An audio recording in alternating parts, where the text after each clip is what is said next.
ଯମୁନା ଝୁରୁଛି।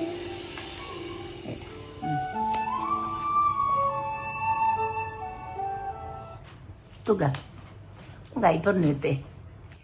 ନୀଳମଣି ମୋର ଆରେ ନୀଳମଣି ମୋର ଝୁରେ ଯମୁନା ଝୁରୁଛି ରାଧା ଝୁରେ ଯମୁନା ଝୁରୁଛି ରାଧା ଖୋଜୁଛି ଯଶୋଦା ମା ମା ମା ରେ ନୀଳମଣି ମୋର ଆରେ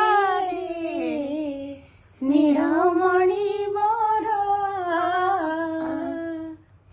ସୁର ସାମ୍ରାଜ୍ଞୀ ଆପଣ ସେମିତି ଗଲା ପର୍ଯ୍ୟନ୍ତ ଏମିତି ଗାଉଥିବେ ଆଉ ଏମିତି ଇଏ କରୁଥିବେ। ଠାକୁରଙ୍କ ଦୟା ରହୁ, ଜଗନ୍ନାଥଙ୍କର ଏମିତି ଆଶୀର୍ବାଦ।